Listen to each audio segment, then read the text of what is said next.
Oitavo ano. Continuando então, aqui na apostila nós temos 2 QR Codes, tá? E eu vou mostrar para vocês os dois, caso vocês não tenham o aplicativo de realidade aumentada e de leitura, né? Então esse é um deles. As bactérias se reproduzem de forma bastante simples. De tempos em tempos, a célula sofre divisão binária, produzindo 2 células filhas.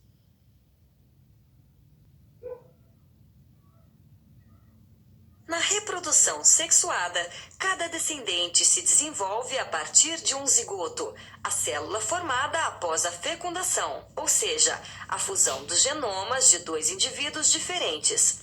Isso significa que os descendentes recebem uma nova combinação genética e são diferentes dos pais.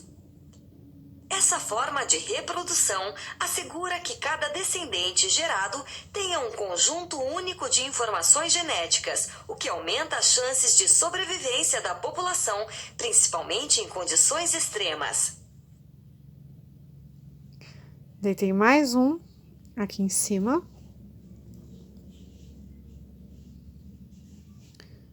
Já vou mostrar para vocês também.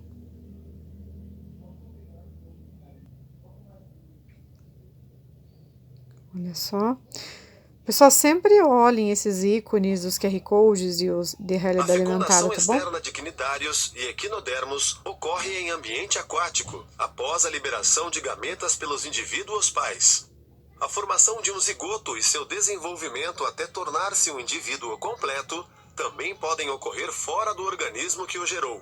A fecundação externa é muito comum em cnidários e na maioria dos equinodermos. Então são videozinhos extras, né, que mostram aí mais informações sobre fecundação interna, externa e sobre a reprodução no tipo sexuada. Como eu falei, né, sempre olhem, sempre explorem esses ícones aqui, que sempre vai ajudar na melhor compreensão do tema. Lembrando que as plantas utilizam também a reprodução do tipo sexuada, né? E aí elas utilizam as estruturas reprodutivas para poder ter descendentes diferentes das plantas progenitoras. As plantas também utilizam a reprodução do tipo assexuada, como eu já expliquei, através da multiplicação vegetativa. Existem outras técnicas artificiais também, como enxerto, estaquia, enfim. Mas aqui, né, tá aqui porque também tem o tipo de reprodução do tipo sexuada. As plantas também produzem gametas e se reproduzem de forma sexuada. Nas plantas com flores, ocorre a produção de grãos de pólen, que são levados à parte feminina da flor, onde ocorre a fecundação. A semente é originada a partir da união dos gametas e abriga em seu interior o embrião de uma nova planta. Aqui é uma representação esquemática do desenvolvimento de uma nova planta, né? A partir de um embrião aqui. Vocês já aprenderam, né, no 7º ano. Aqui são as estruturas reprodutivas do macho e da fêmea. E o grão de pólen vai chegar aqui no ovário, que é a estrutura feminina da planta. E aí vão se desenvolver sementes com embriões que darão origem a um novo indivíduo, que tem características diferentes também dos progenitores. É comum, quando a gente compra flores, e a gente tem várias flores, que de repente a gente começa a observar variações nas cores. Essa é uma planta, gente, que inclusive é utilizada na culinária, chamada capuchinha. É uma planta bem comum, que cresce aí bastante nos jardins. E aí, não sei se vocês conseguem ver a diferença das cores aqui. Às vezes a gente planta ali amarela, daí começa a se espalhar, de repente a gente observa uma variedade de vermelha, laranja, tá? Isso aqui, gente, é característica de reprodução sexuada. Por quê? Porque os indivíduos vão herdar características dos pais, mas são diferentes. Então, pode surgir cores diferentes. Depois vocês vão aprender isso em genética. Vocês terão conceitos básicos de genética agora no 8º ano. E lá no ensino médio vocês vão estudar mais essas probabilidades, né, em plantas, animais, seres humanos, enfim. Mas é interessante porque aqui a gente consegue observar essa variabilidade genética. Se fosse feita reprodução assexuada, nós teríamos clones. Então, nós não teríamos essa variação de cores que vocês estão observando aí. E aqui, pessoal, na seção Zoom, nós temos algumas informações bem importantes sobre a divisão celular. Gente, aqui eu preciso que vocês prestem atenção, façam anotações se necessário, porque vocês vão precisar compreender bem esse daqui, e é algo que é pré-requisito para que vocês consigam entender o restante, não tenham dificuldade quando a gente for falar lá sobre genética, quando vocês forem lá para o ensino médio, tá bom? Então, olha só, como unidade fundamental da vida, a maioria das células nasce, desenvolve-se, reproduz, se divide e morre.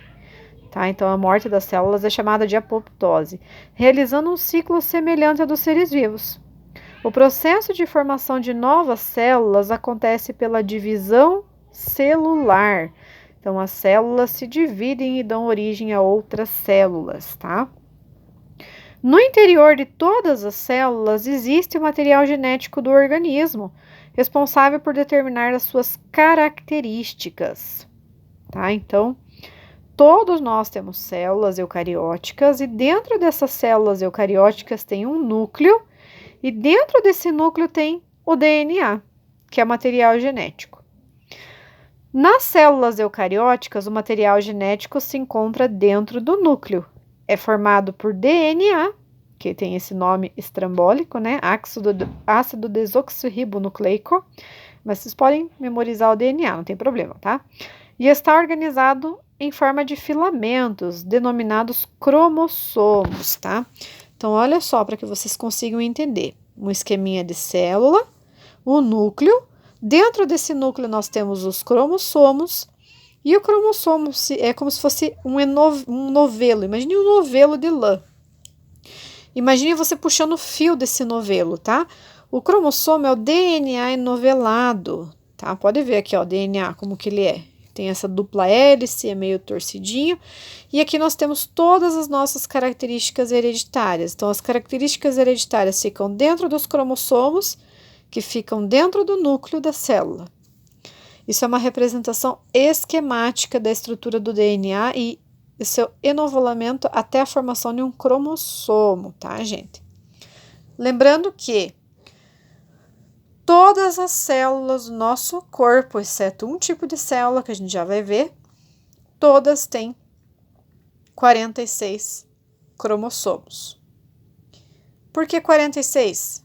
Porque 23 nós herdamos do nosso pai e 23 nós herdamos da nossa mãe, que são os nossos progenitores. Então, se eu tirar uma célula, por exemplo, ali da sua pele, ela terá 46 cromossomos. São 23 pares. Se eu retirar uma célula do seu músculo, por exemplo, ela terá 46 cromossomos, tá? Eu já vou explicar a exceção. Então, olha só. Nós, seres humanos, temos em cada núcleo celular 46 cromossomos, que são 23 pares. Metade deles nós herdamos da nossa mãe e a outra metade do nosso pai. Mas como isso é possível? Na fecundação, processo que também ocorre na formação de seres humanos, duas células sexuais, os gametas masculino e feminino, se unem. Cada uma dessas células tem 23 cromossomos. Com a união dos gametas, o novo indivíduo passa a ter 46 cromossomos. E aí que vem a dúvida, né? Então, professora, mas se todas as células do nosso corpo têm 46 cromossomos, como que um bebê vai ter 46 cromossomos se ele recebe uma célula da mãe e uma célula do pai? Gente, os gametas são a exceção, tá bom? Os gametas não têm 46 cromossomos. Eu já vou mostrar para vocês, tá? Então, a gente recebe 23 do nosso pai e 23 da nossa mãe, totalizando 46. Todas as células do nosso corpo terão 46, exceto os nossos gametas. Quando nós começamos a adquirir lá nossas características secundárias, né? Que a gente passa a produzir os hormônios sexuais, surgem os gametas. E esses gametas, eles têm 23 cromossomos. Ai, professora, mas acontece de algum bebê ter cromossomo a mais ou a menos? Sim, tá? Vou citar um exemplo para vocês. Existe uma característica chamada síndrome de Down, que é uma alteração cromossômica do tipo numérica, quando aparece um cromossomo a mais no par 21. E aí, ao invés de ter 46 cromossomos, esse indivíduo vai ter 47. Então, vocês conseguem perceber que uma alteração nos cromossomos aqui vai gerar características diferentes? Tá? Deixa eu mostrar aqui para vocês. Então, dentro lá do núcleo das nossas células é assim, tá? Então, olha só, primeiro par, segundo par, terceiro par, blá, blá, blá, até o 22º. E aqui é o 23º.